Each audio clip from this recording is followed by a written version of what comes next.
Welcome to Transformation Talk. I'm Tairu Hassan, the Director of Brightline at PMI. This session about strategy implementation. Playbook with Robin Speculand would be invaluable to leaders who want to avoid common pitfalls and successfully implement their strategies. What we'll aim to explore in this session is why strategy implementation fails more often than it succeeds. Is there a roadmap that could guide us through the strategy implementation? We'll also look at how leaders can identify the right actions and develop the discipline that is often missing. We'll also look to spur the workforce into action beyond giving out t-shirt and coffee mugs. So really the great stuff. And then the secret of strategy implementation and how do we implement the strategy. This session will include examples, stories, videos, provocative questions, and many case studies. Participants, it is our hope, will come away with an understanding of how to conquer the strategy implementation challenges in their organization. And then who best to walk us through this important topic, bridging the gap, making sure that we deliver on our strategy. Robin Speculand, who is CEO of Bridge Business Consultancy International. He's a recognized pioneer and expert in strategy and digital implementation. We were actually fortunate to have Robin with us last year, and he's driven to transform strategy implementation with the goal of inspiring leaders around the globe to adopt a different mindset and approach. He's the founder of 3 companies, of course, including First Bridge Business Consultancy International. He's co-founder of Strategy Implementation Institute and Digital Leadership Specialist. He's a TED speaker, so you'll see it here, and Thinkers 15 nominee. He's a facilitator at IMD, many universities, Duke, and the SMU, and part of a top 30 global guru. I mean, there is more to say about Robin. Bestseller author. He has 6 books, including his most recent book, World Best Bank, a strategy guide to digital transformation and strategy implementation playbook, which is a recent one, a step-by-step guide. So Robin, welcome. We're really fortunate to have you for this session, and we look forward to hear from you and to hear your insight as well. Thank you. I'm going to kick off with something a little bit different, and I have a confession. This is my final presentation of 2022, and I present probably 3 or 4 times every week. So I got a little cheeky in this presentation. I thought, let's have some fun. It's almost Christmas. We're all just thinking around the corner. So I've done it a little bit different. So I'm going to start with an opening story, which is a riddle. And this story comes from Egypt. And it's based on an old man who's at the end of his time. And he's on his deathbed. And his 3 sons gather around.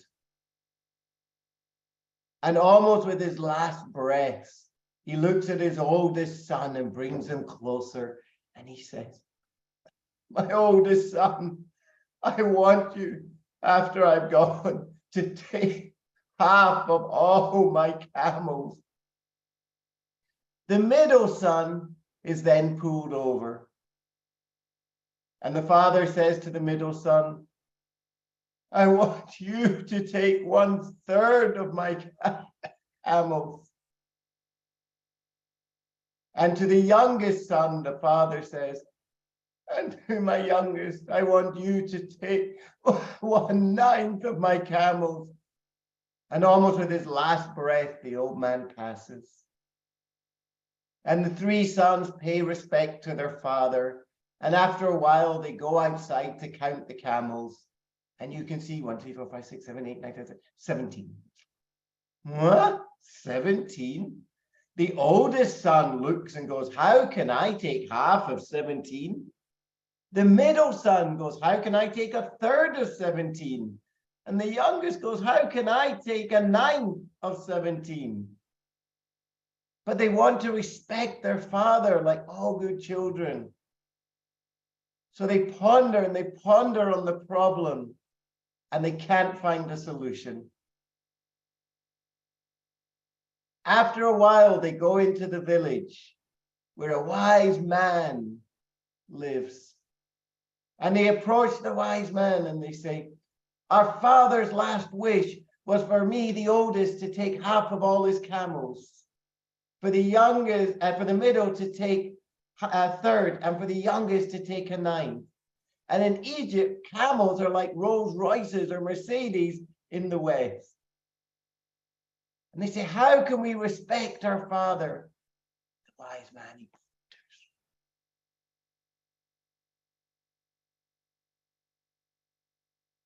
I have no solution for you, says the wise man. All I can do is give you one of my camels. So now they have 18. The oldest son takes half, which is 9. The middle son takes a third, which is 6. And the youngest son takes a 9, which is 2. Added up comes to 17. They have one camel left over, which they give back to the wise man. Now, here's your kickoff riddle. What's the moral of the story? And what's it got to do with strategy implementation? The moral? Strategy implementation, as Sue very kindly just introduced, fails more often than it succeeds. It's a phenomenal business differentiator because it's not easy. The moral of the story is the solution is not going to jump out at you. If it was easy and the solution was in front of you, it wouldn't be such a powerful differentiator. But strategy implementation takes hard work to find the solution for your organization. And what's going to be my pleasure to share this year is on a slightly different way. We're going to do a few quizzes and challenges. I'm going to introduce to you the work we've been doing and how we help organizations, just showing them what it takes to find their solution. Just think about this statement. More implementations fail than succeed. Now, when we put together a strategy, of course, it doesn't happen overnight. Sometimes it can take months or even years in some organizations. And then after all that preparation, research, development, discussion, inputs, we then go and implement, and it fails more often than not. We need to change our thinking and our approach. So, can you please grab your mobile or a piece of paper and pen if you still use, and just write down for yourself what are your top 3 strategic organization objectives, not for yourself, but for your company for the next 12 months. And why I'm asking will be revealed shortly. So just take a moment. What are your top 3 organization strategic objectives for 2023?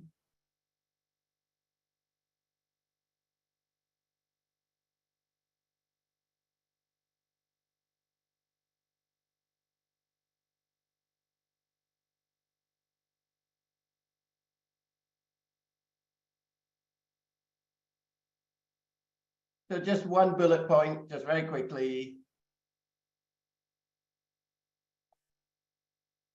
Now, you'll see why I'm asking that, because we're now going to have the implementation quiz.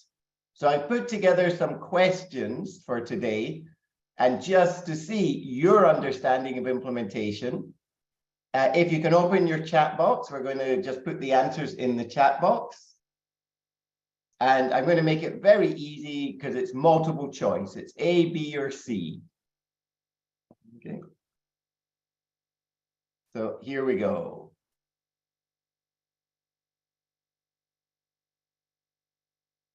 So question 1.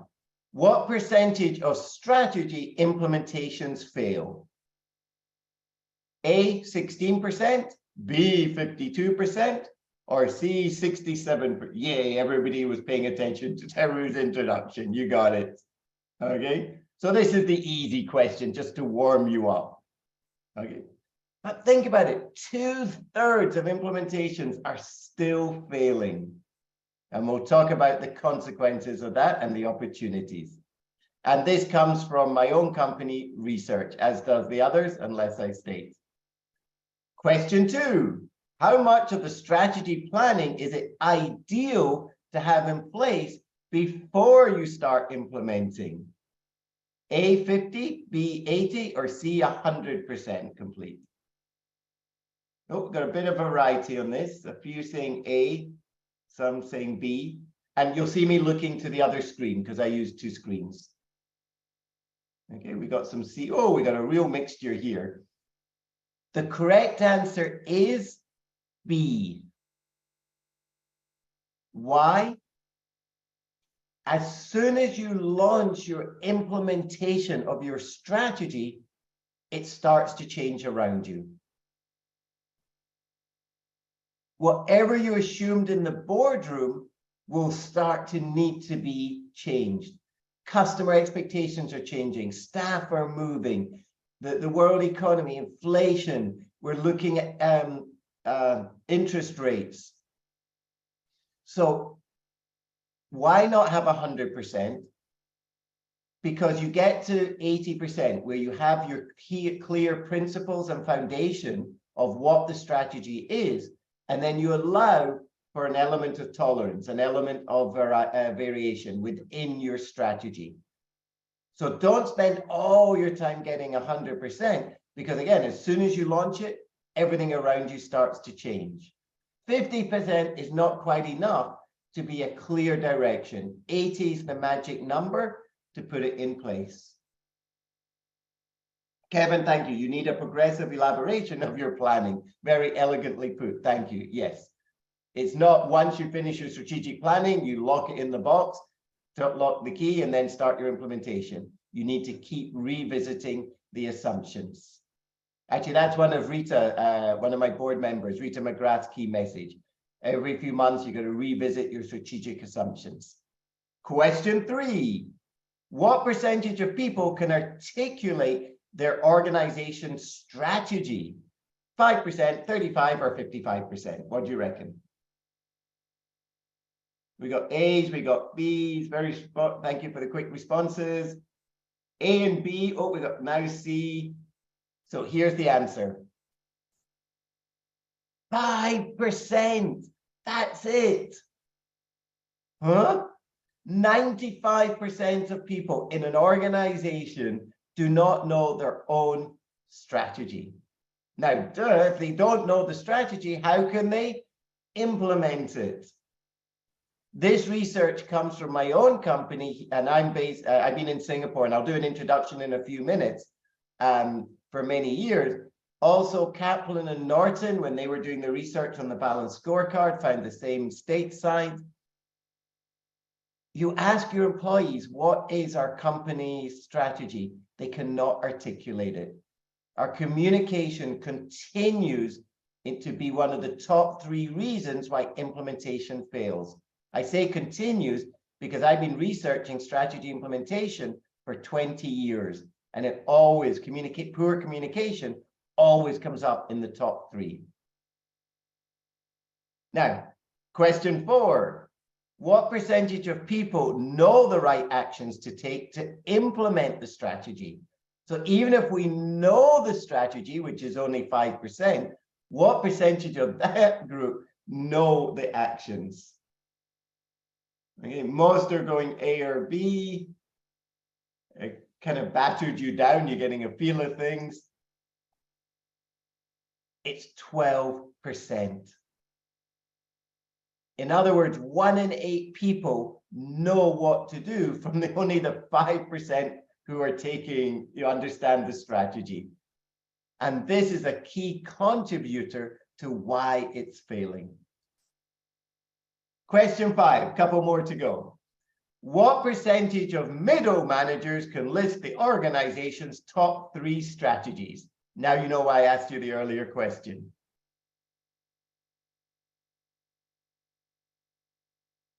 So most of you are going A or B, very fast on the responses. Thank you. It is A. Only 18% of middle managers can articulate their top 3 strategies. Which means, of course, how can they communicate to the front line and their teams if they don't understand? And more importantly, how can they take the action? And this research is not mine, but this comes from MIT. Now that's middle managers. What about the senior leaders? What percentage of senior leaders can list their organization's top 3 strategies? 31, 51, or 71%? I got A's, I got B's, Randolph. Hey, Randall, morning or after evening. Stephanie, thank you. Bernardo. For this one, it's B, 51%. So 51% of senior leaders, which means half of them do not know their own top 3, what's most important. And again, this is a key contributor to why implementation is so tough and failing so frequently. And this again comes from MIT. So I asked you to list your top 3 objectives for 2023. Do the same exercise in your organization.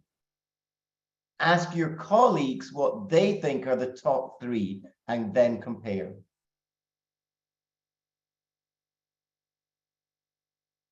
Number 7, what percentage of leaders are good at both crafting and implementing strategy? Penultimate question.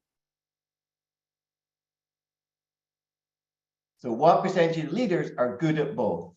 A, 8%, B, 24, or C, 28? And many of you are going for A, which is right. And this comes from Paul Leonard, who's head of strategy at PwC, or Strategy & Co. And Paul did the research for a Harvard article, and he discovered this got a lot of traction and interest in our field. Only 8% of leaders can both craft and implement strategy. And number 8, final question. How does the implementation of a digital strategy compare to previous implementations? A, better, B, the same, or C, poorer? Most are going C. Andres, thank you. BME, thank you. Agnes, going C. 1 or 2 went B. It's actually poorer. And this was a major challenge. We're already struggling to implement strategy. But now it's got even tougher. Why? Because in a digital world, not only do we have to change the culture and the leadership mindset and the way we're working, but we also have to understand digital methodologies and technologies. What is an algorithm? How do we use machine learning? How do I use Internet of Things? How do I use data? So it's even more challenging in using digital. So here we go. Teru, thank you for the invitation to be back again this year. It's my delight. Thank you for that kind introduction as well. Sorry, a bit fast there. So as Teru said, I focus on strategy implementation and digital implementation. It's been my passion for many years. I live here in Singapore, where I've been for about 30 years, previously in Hong Kong. And I've also lived and worked in New York, London, and Sydney. But originally, I'm from here, which is Scotland. So I left Scotland to go and study in England, and then just started traveling. The three companies that Teru mentioned, you can see the top line had the opportunity to present last year at the Thinkers 50 conference. This year was awarded back-to-back for the Singapore Prestige Award, the Gurus 30, you can see the list. Also have the pleasure of working with IMD, Singapore Management University, and Duke around the world. My latest case study on Harvard just got published a few weeks ago, which is on commercial real estate.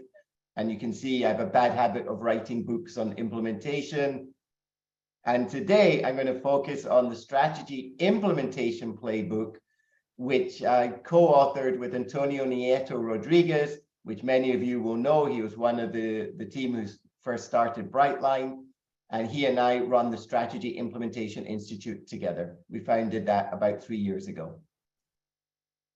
I used to be a city banker. I used to wear dark suits and white-collared shirts and cufflinks and run around. I was regional vice president for Asia Pacific, had a blast, absolutely loved working in Citigroup. And it was the late 90s, bank was doing tremendously well. And we implemented the global strategy out of New York across Asia Pacific. I left Citigroup in 2000, and my first client was the airline out of Singapore, Singapore Airlines. And they engaged us, which surprised us because we were a startup at that time. And they engaged us to focus on implementing their new strategy around the world. SIA has gone on to win numerous prizes as one of the best or one of the top airlines in the world. In 2014, one of my other key clients, or 2011, I started working with DBS Bank. And DBS is one of Singapore's key banks. And they've gone on to win the world's best bank 5 years in a row. The CEO, Piyush, this is him with myself. We presented last year at the Thinkers 50 conference. Okay. And the bank's done tremendously well in implementing digital. And I've been working with them for 10 years. And I wrote the book, The World's Best Bank, telling their successful story. They've gone from the worst customer service in Singapore, not just in banking, but across industries, to the best. So, amazing turnaround story. I also have the pleasure, not only with Teru, but speaking with other organizations around the world. Love doing the keynotes. It's great we're back on the road. Earlier this year, my first keynote was back at the World Mobile Congress. The chairman of Huawei invited me to present for them and just get opportunities to travel, which is great. And been my delight to continuously contribute to the Brightline and Thinkers 50. This year's Perpetual Transformation, I share 8 implementation habits that support you every day, easy to adopt, to implement. So there we go. With that introduction, let's go into the next part of the presentation. I've only got a short time with you today. And, I'm looking out the window. It's 6 a.m. in Singapore, so it's very early here. And my goal is to shake you up, to think a little bit different. Huh? Why? Because we're failing 2/3 of the time at implementation. So we need to tweak our thinking. Now, I'm not talking about building a rocket for the moon. Sometimes thinking different is just a little bit. So this is a race in Italy where by adding a bit more creativity and being a bit different, the cyclist goes from last to first place. Or for those of you in America, in American football, it's just about confusing your competition.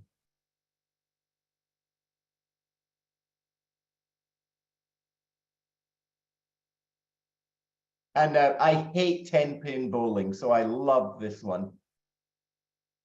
Isn't that great? Okay. Now, one of the challenges we have is that strategy is getting shorter and shorter. Some of us will remember when we used to craft strategy for as much as 10 or 15 years.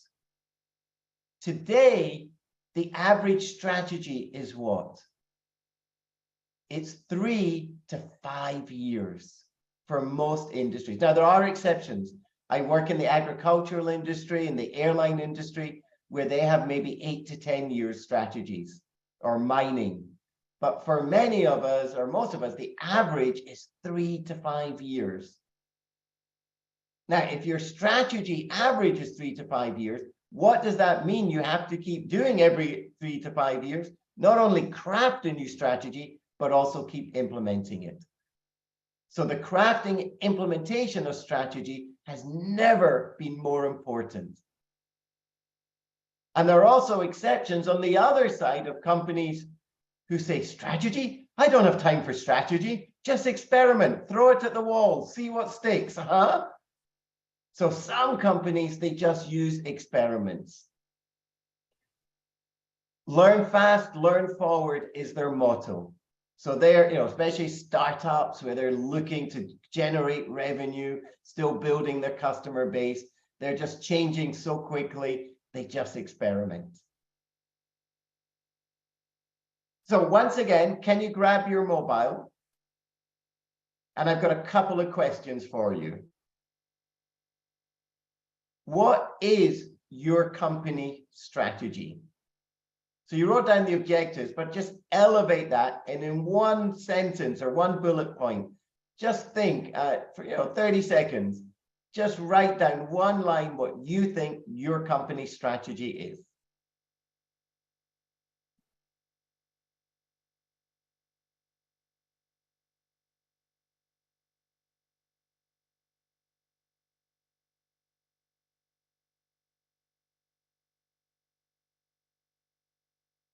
Okay.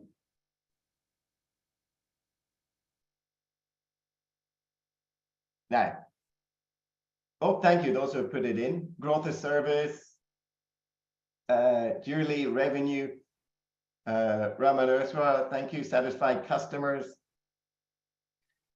Now, who gets blamed when that strategy fails?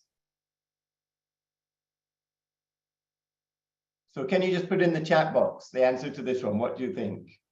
Who gets blamed? The CXO? Me. Thank you. The CEO, Robert, Daniel, everyone, employees. Oh, we got a very different answer.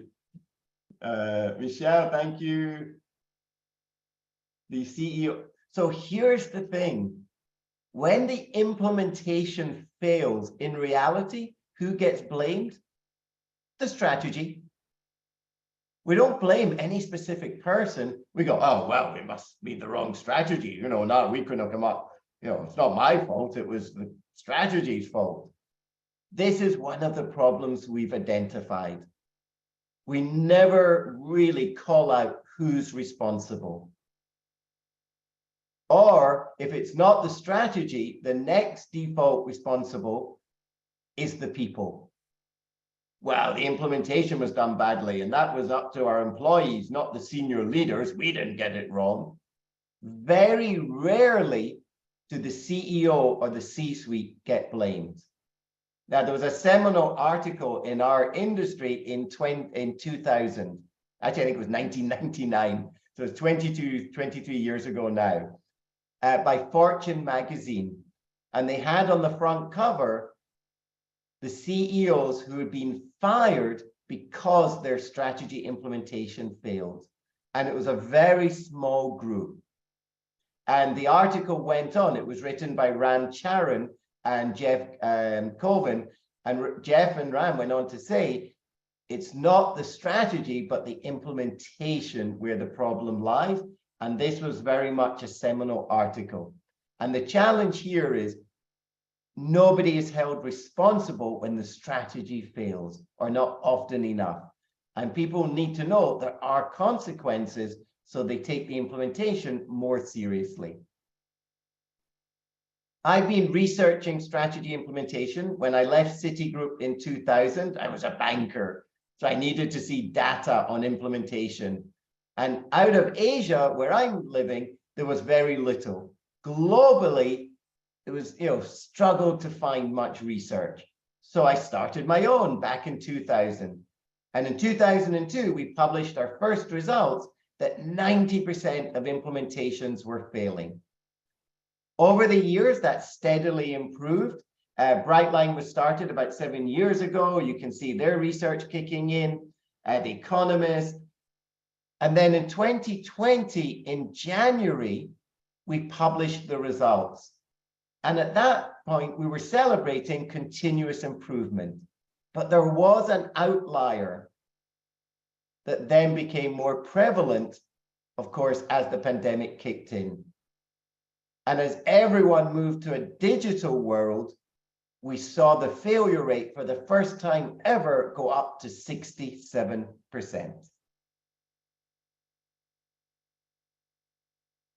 So here's the challenge. True or false? The statement on the screen.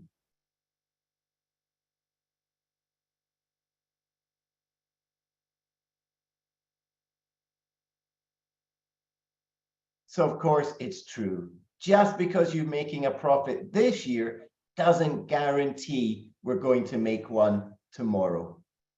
98% of CEOs in America, according to CEB, have just reported that they predict there's going to be a recession. So we're moving into a very tough environment. So here's one of my key takeaways from this presentation. It's not about having a digital strategy. Now, what's wrong with a digital strategy, Robin? Well, a digital strategy narrows your thinking. It's about having a strategy to compete in a digital world. So this is a very powerful differentiator in how our leaders think. It's not just semantics. This forces the leadership team to broaden their perspective, to look at political, economical, social, technical, what we call a PESTO, legal and environmental issues. So they have to consider what's going on around the organization more than just internally. If I put it a different way, the winds of change blow harder and faster externally than they do internally. So interest rates, the war, unfortunately, in Europe, the commodity prices, there's so much around us changing as we start to also look maybe at blockchain and how that impacts your supply chain, and using technologies. We have to be aware of what new technologies are just around the corner. So we need that broader perspective. So what will it take within your organization to successfully implement its 2023 strategic objectives? So this one's rhetorical. And what I'm going to share with you in the second part of the presentation is just some facts and figures, a couple more quizzes, and I'm going to end on a framework that guides you through implementation. So Nathan and Orla published this a couple of years ago, but I've always enjoyed how they identified high-performing leadership teams. They said high-performing leadership teams spend 20% more time defining the strategy than lower-performing leadership teams. So you really have to drive the understanding. And I'll give you an example. When I work with leadership teams and we've got their strategy, I get them to write down, just like you did, what are their top 3 strategic objectives? And then we compare, and you see how much alignment or diversity there is in the room. High-performing teams spend 12% more time aligning the organization around the strategy. The gentleman who I showed earlier, Piyush, the CEO of the bank, one of his powerful statements is alignment. Implementation is all about alignment. How can you implement if you don't have alignment across the business? This is even more critical in a digital world as we adopt hackathons, customer journey mapping, design thinking. We need departments coming together with a singular perspective. And high-performing teams spend 14% more time checking progress against strategic goals and reviewing key metrics and shifting resources. And this to me is even more critical because leaders don't check the implementation enough. And shifting resources is one of the key indicators I can tell if a company is being true to its implementation. Now, I did warn you, it's the end of the year, so we're going to have a bit of more interaction and quizzes.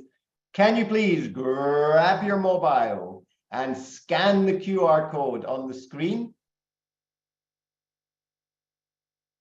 Why does strategy implementation fail? I've shown you the results. We know it's failing 2/3 of the time, but why?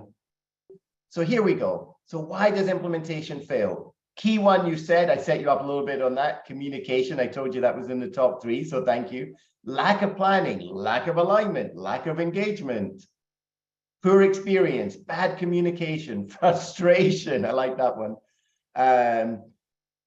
Lack of participation, continuous access, continually have to change it, misalignment, ego, poor accountability, lack of connection to action. Awesome, well done. Now, here's the critical thing. You've got it right. Why does implementation fail? You've just given me a variety, and you can see there's some key headlines around lack of top management support, bad communication, poor leadership, lack of direction. I'm very fortunate. I get to travel the world, and I've asked hundreds of leadership groups, and they know the answer. They know why strategy implementation fails. So here's the $6 million question. If we know why it fails, then why does it keep failing? This is what, and Brightline, the work that Taru and the team are doing and the work that I do in my companies, we share the passion to help leaders understand, this. We just have to do things different. So I've summarized this into a very simple image. Organizations, we craft our strategy. Here's our 2023 strategy going forward for the next 3 to 5 years. And most of the literature today focuses on moving from crafting strategy to telling leaders they have to know what to implement, which is all about taking the right actions. And this is the knowledge gap. Why is it a knowledge gap? Because leaders have been taught how to plan, but not how to implement. I did my master's, my MBA here in Singapore. Of course, I had a professor in strategy, but nobody taught me how to implement. And this is true for courses around the world. So our focus predominantly in the literature, you'll see people saying, wow, you have to know how to implement. You've got to be able to communicate and share and set measures. But there's another gap, which is critical as we go into 2023. And this is moving to not just knowing about implementation, but making it happen to deliver to stakeholders' performance. Please note, it's no longer shareholder performance. Since 2019, since the CEO Roundtable, universally, we've shifted to delivering for our stakeholders, which include your customers, your vendors, your employees, your community, as well as your shareholders. And this has created a new gap. And I call it the implementation knowing action gap. So to go from implementation to performance, we need new skills with different thinking and a different approach. And for the second part, what I'll share with you is how that can happen. So just a few months ago, and Taru, thank you for the opportunity to share it, Antonio Nieto Rodriguez and myself, we published the body of knowledge for our Strategy Implementation Institute, and we called it the Playbook. And the Playbook, focuses on helping leaders gain those missing skill sets so they can achieve the performance. And the Institute, we offer, it's completely virtual. It's a 12-week course of 7 modules that you take, and then you have the option to take the exam to be certified as a strategy implementation professional. Delighted, we only started in 2020 during the pandemic, and we have new people coming on board just about every other day, and continues to grow around the world with members from New Zealand to Mexico to Toronto. And my final part of what I'm going to share, and I'm just going to highlight this and go around it, is we share on the course, these are the 7 modules. And we call the framework the Strategy Implementation Roadmap. So both Brightline and the Institute, our passion is to move people not just from knowledge, but to taking the right actions. You can see it in the middle, there are crafting, embedding, executing, and sustaining. So every module has 4 levels. And I'll just introduce you to each of the 7, okay? But before I do that, there's one overriding critical message, and this is my key takeaway. If nothing else from my presentation, please remember this. If strategy is about making the right choices, then what is implementation about? If strategy is about making the right choices, which markets, which segments, which platforms, which technology we invest in, then what is implementation about? All right, choices, actions, communication, making it happen. 1 or 2 of you got it. Implementation is all about the right actions, with emphasis on both the right and the actions. We make choices, but customers don't notice your strategy, they notice the implementation. So what are we going to do differently? Because by default, strategy is saying we're going to change what we do. So implementation is all about taking the right actions. I'm going to reinforce this with some key messages. Mars. I love this image. Mars had a meeting in Prague. They brought the top leaders of the company together. Then at lunchtime on the first day of the 2-day meeting, they drove them down to Budapest, which is about a 7 to 8 hour drive. Now, why not just keep the meeting in Prague? During the drive, every time they reached a major mall, they stopped, the leaders got off the bus, went into the mall, looked at the product placement in the shop, spoke to the customers, spoke to the staff, looked at the marketing, got back on the bus, did a debrief, and repeated that exercise 4 to 5 times. Why? Because they wanted to see the strategy in action, not just sit in a boardroom talking about it. So implementation is all about taking the right actions. I'm going to emphasize this with a couple more puzzles. Here you go. You ready? 5 birds sit on a fence. 3 decide to leave. How many birds are left on the fence? One more time. 5 birds sit on a fence. 3 decide to leave. How many birds are left on the fence? I got zeros. I got 2. Thank you, Robert. Andreas, thank you. Jeremy, Stephen. Okay, I got everything. 5, 0, and 2. The answer is 5 birds sit on a fence. 3 decide to leave. How many are left? 5. Why 5? Michael, you got it. Okay, why 5? They attended a phenomenal discussion virtual discussion on why they should move to the other side of the fence.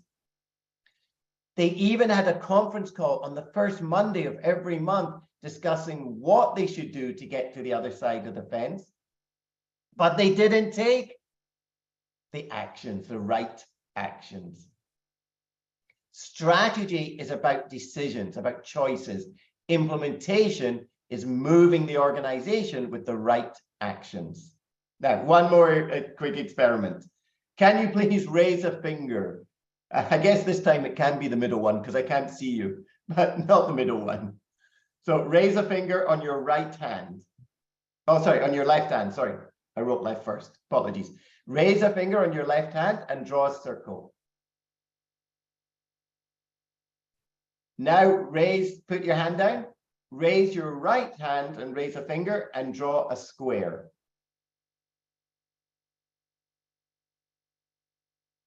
Now raise both fingers and draw a circle with your left hand and a square with your right hand.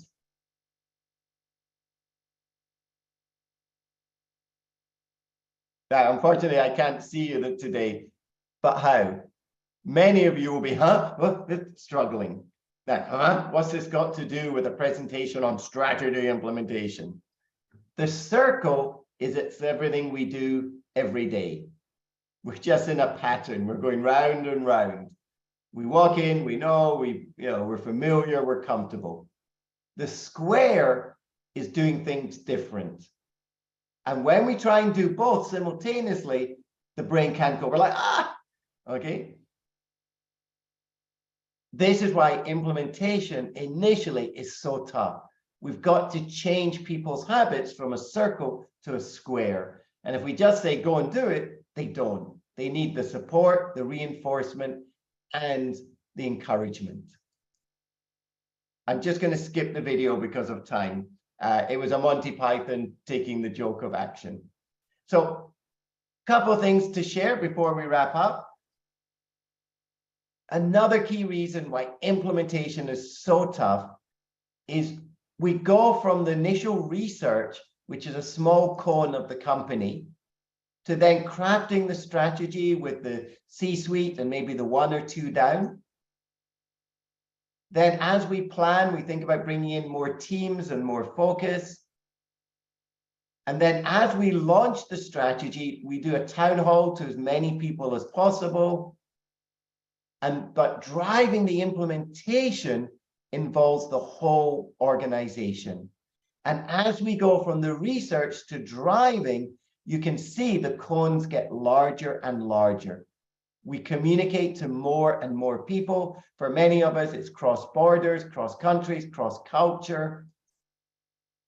As we do that, the complexity increases through each step taken. So we have to focus on what's most important.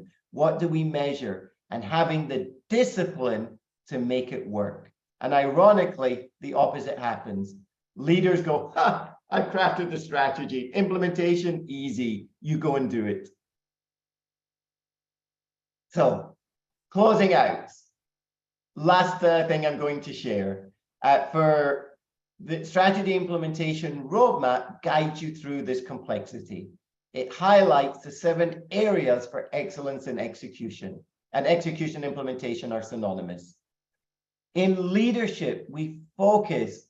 The key message is leaders have to change their thinking and their mindset. What is involved? How do they lead? And today, it's very much about coaching and guiding. Leaders don't implement strategy. Your employees do. So your role is coaching and guiding. Value creation module focuses on how do we track and demonstrate the value to all stakeholders.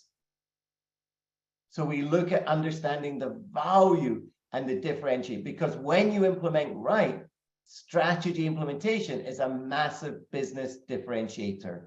So how do we measure and track that value? By default, when we change our strategy, we have to change the way people work. They're taking new actions. Therefore, the business model often has to change, especially in a digital world. So what is our new business model? What is our new way of operating and working? Culture is a critical component, as we all know. Again, in digital, culture is one of the top 3 reasons why digital transformations fail. So what is the right culture? And the key message for culture is 2 companies can have the same strategy, but how they implement it is driven by their culture. For stakeholder management, who's involved? What are the new skills that we need? So for example, in a digital world, we have to train our people in design thinking. They won't just show up tomorrow and go into design thinking. So we have to give them new skills, or how to build an algorithm, or coding. So we have to understand what are the skills, and the key message here is the caliber of the people dictate the caliber of the results. We have to engage our employees. When they take the right actions, how do we support them? How do we encourage them? What is the right performance management? With one client, one of my regular clients, we are now creating the Innovations Network. So we're bringing together a network and creating a platform that supports and encourages the innovators. And my last one is one of the poorest areas. We've got to keep tracking performance. And the two key areas are through measures and reviews. And the key message here is every 90 days, the leadership team must be reviewing the implementation. So thank you to everyone for attending. I'm happy to share the slide deck with you. I should have mentioned that first. I always forget. Just to close out, we know half an hour after I finished, you've forgotten half of what I said, which is the Institute of America research. So if you'd like more information, either through Teru at Brightline or through the Institute or directly to myself, it'll be my pleasure to stay in touch as we go into the new year. But enjoy the holidays as they approach. Okay, wonderful. Really, really enlightening here. So thank you so much for this excellent presentation. This question is coming from Kevin Dabelnet. And the question really is, how would you differentiate routine strategy implementation from transformation? Is transformation just strategy implementation on steroids? Aren't there all rooted in project and portfolio management? So in a nutshell, the short answer is yes. There's no clear distinction between transformation, implementation, and execution. They're basically synonymous. So I like that comment. It's just implementation on steroids. Absolutely. We call it digital transformation is the popular term, but you can swap transformation for implementation or execution. They're all synonymous. Yeah. And just to add to it, I often say transformation is one way of giving life to strategy. So it is really the action of getting it happen and so on. People strategize. Hang on, Teru, you blew it. The right actions. Exact. And then when we go to, absolutely. And when we go to portfolio, because there was a reference about portfolio is where we do maybe choices. What do we do? So basically selecting the right project, program, initiative, and so on. And then, of course, when we get into the actual management and so on, it's about doing them right. So selecting the right thing and also doing them right. And then, of course, as part of a portfolio management piece, there's some prioritization that we need to do. What we learning and what do we need to change? And as we learn, things are not constant. So there may be new information coming in where we might need to change the portfolio and so on. So they are all really, really linked from a vision, mission, strategy, portfolio, program, project, and so on. So there's a nice funnel that connect all of them. Yes. So thank you so much. The last question. Teru, just before you sign off, one of the questions is people are asking how they get the slides.